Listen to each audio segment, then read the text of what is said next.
কিছুদিন আগে আমার স্ত্রী মারা গেছে। আমি অনেক কষ্ট আছি, এমন কষ্ট যে আমার মনে হয় যে আমি এখন আত্মহত্যা করে নিজেকে শেষ করে দিই।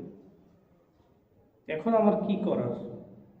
দেখেন, প্রথমত আপনি একজন ভালো স্বামী, যার কারণে স্ত্রীর প্রতি আপনার এত মায়া, এত ভালোবাসা, মোহাব্বত, যে স্ত্রীর চলে যাওয়াটা আপনি কোনোভাবেই মনকে বোঝাতে পারছেন না। আর এই না পারার কারণটাই হলো আপনার কষ্টের কারণ।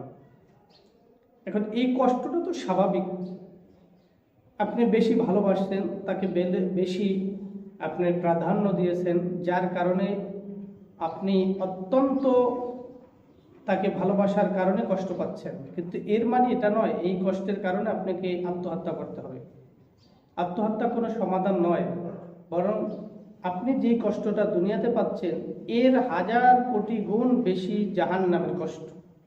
তো এই সামান্য কষ্ট আপনি আত্মহত্যার কোনো প্রশ্নই আসে না। এজন্য প্রথম যেটা আপনি কষ্ট পাচ্ছেন, এটা আপনার ভালোবাসার বহিঃপ্রকাশ। আপনার স্ত্রীর প্রতি আপনি সন্তুষ্ট এবং তাকে যে অনেক ভালোবাসতেন সেটা আপনি প্রকাশ করেছেন। কিন্তু দ্বিতীয় যে বিষয়টি আপনি ভাবছেন, এটা একদম জঘন্য। এটা কোনোভাবেই শরীয়তে অ্যালাউ করে না, এটা সম্পূর্ণ নিষেধ। আর এটা করলে চিরদিনের জন্য আপনাকে জাহান্নামে জ্বলতে হবে।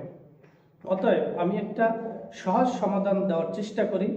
যদি আপনার এই বিষয়টা ভালো লাগে তাহলে আশা করি আপনার এই কষ্টগুলো কিছুটা হলেও লাঘব করবে। সেটা কি, আপনি আল্লাহ যেহেতু আপনার স্ত্রীকে নিয়ে গেছেন, এখন আপনাকে আল্লাহ তাআলা দ্বিতীয় সুযোগ করে দিয়েছেন আরেকটি বিবাহ করার জন্য।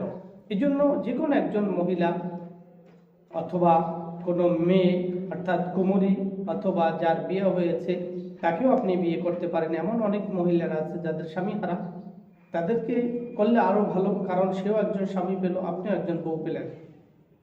যদি এটা করা হয় তাহলে দেখা যায় যে একটা পর্যায়ে তার সাথে চলাফেরা, ওঠা বসা, খাওয়া দাওয়া সবকিছু মিলিয়ে একটা সময় আস্তে আস্তে আস্তে আস্তে আপনি প্রথম স্ত্রীর কথা ভুলে যেতে পারবেন, তার কষ্টগুলো ভুলে যেতে পারবেন, স্বাভাবিক জীবনে ফিরে আসতে পারবেন।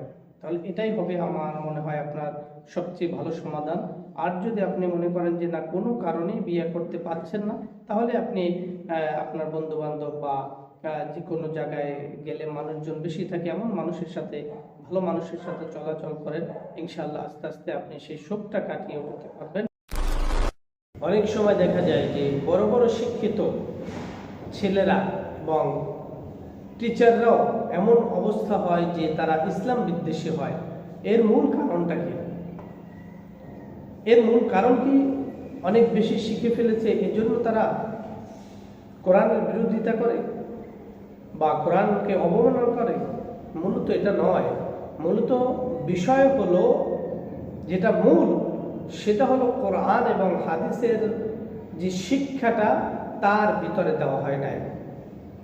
একজন মুসলমান হিসাবে তার যে ইসলামী কিছু শিক্ষা প্রয়োজন ছিল, এই শিক্ষাটা না দেওয়ার কারণে একজন ডাক্তার, ইঞ্জিনিয়ার, প্রফেসর, একজন টিচার, একজন ভার্সিটির পরিচালক, প্রিন্সিপাল, এগুলো হওয়ার পরেও দেখা যায় ইসলামী বিদ্বেষী কথা, ইসলামী বিদ্বেষী কাজ, সালাম নিয়ে কটূক্তি, কোরআনকে অবমাননা করা, এগুলো একমাত্র কারণ হলো তার জীবনে কোনো ধরনের ইসলামী শিক্ষায় সে শিক্ষা গ্রহণ করে না।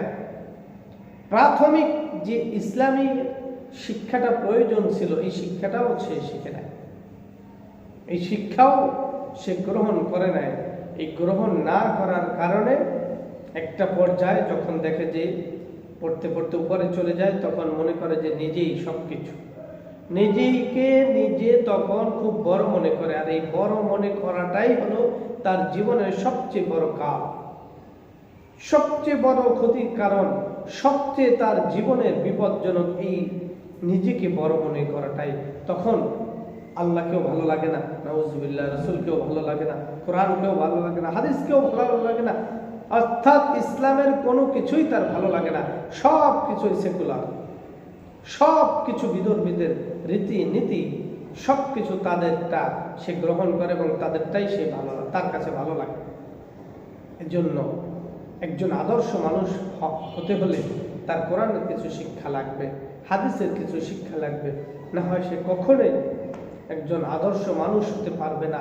সে ইসলাম থেকে যত বড় শিক্ষা গ্রহণ করুক না কেন, যত উচ্চ শিক্ষা গ্রহণ করুক না কেন, সে অবশ্যই ইসলাম শিক্ষা না থাকলে তার এই ইসলাম বিদ্বেষী মন মানসিকতা হবেই, এটা থেকে ফিরে থাকানো যাবে না। এজন্য কলেজ ভার্সিটি যেখানেই থাকুক অন্তত একটা ঘন্টা আপনারা রাখেন, যেটা ইসলামের পক্ষে কথা বলবেন, ইসলাম নিয়ে গবেষণা করবেন, ইসলামের শিক্ষা গ্রহণ করাবেন ছাত্রদের বা টিচাররা, উভয় শিখবেন। শিখাতে গেলেও তো শেখা লাগে। তো এই জন্য যদি এটা করা হয় তাহলে আশা করি এ ধরনের ঘটনা আর ঘটবে না।